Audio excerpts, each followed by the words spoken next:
Do you love yourself? Like truly, truly love yourself? That's the question that I think we should all be asking, because that's where true change and growth comes from. I know that we're stepping into the new year and everybody makes all of these commitments to themselves. And let's be honest, most people don't actually get out of maybe a week or two, maybe even a day or two, keeping these commitments to themselves. And so I think with that said, the real question is, do you love yourself? Do you treat yourself the way that you treat others? I think most of us do not. Most of us say things to ourselves that we would never say to other people that we love. We treat our bodies in ways that would upset us if other people treated their bodies that way. And so I think real change comes from learning to love yourself. And that when you learn to love yourself, then you do things differently, because you want to treat yourself with love and respect, and you want to honor your temple that God gave you. You want to honor the thoughts that go through your head. And so I think it's important throughout the day to check in with what kinds of things are you saying to yourself. Are you saying kind things to yourself? Are you reminding yourself that you are lovable? Are you telling yourself that you are abundant and that you are fit and that you deserve good food and exercise? Or are you going through the mantras that keep you where you're at? And so I think as we step into the new year, that we should all be focused on self-love more than exercise, or more than weight, or more than the things that we usually focus on. Because let's be honest, when we focus on those things, we usually don't successfully change them. And then when we don't successfully change them, we get down on ourselves and then we punish ourselves. So it's this vicious cycle of letting ourselves down and then punishing ourselves. And so I'm suggesting that you start thinking about the way that you speak to yourself. You start loving yourself.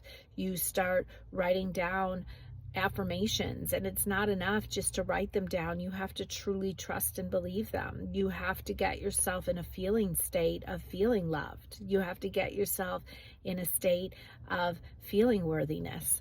I learned after being married for 25 years and then finding myself single and without children to focus on, and just focusing on myself, that I had a lot of patterns that I needed to break. I did a lot of escapism. I did a lot of negative talk. I was not very kind to myself. But in the silence,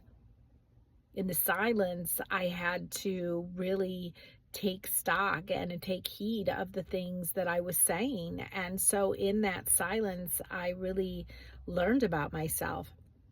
And that's the other question I have, is when was the last time you were truly silent?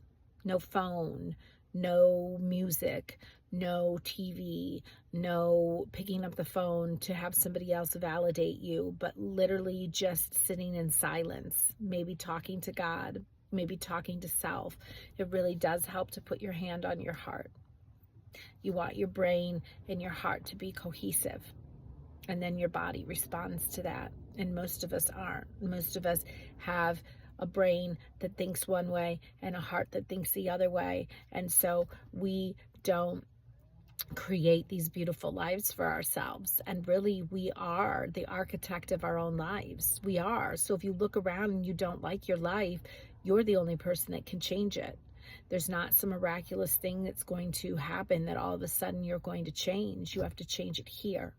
And once you change it here and you get this aligned with it, then everything beautifully starts to flow into place. And I'm learning that. It's been a lot of years of not doing that, a lot of years of saying the nicest things to everyone else, a lot of years of pouring into other people and taking care of other people and not doing that for myself. And so I'm not in a hurry. I know that it takes time. Like once you start to love yourself, it takes a little time for your body to catch up, for your heart to catch up. But I'll tell you what, Once you master the art of silence, once you lean into faith, once you start talking to God and letting him guide you, life just starts to flow in a beautiful way. And so that's why I named my channel No Fear, Just Flow, because I believe that that's the place we should all get to, living a life that's fearless, living a life where we just flow with the way that God wants us to be. And so that's what I recommend that you do. You get out there and you have no fear and you just flow.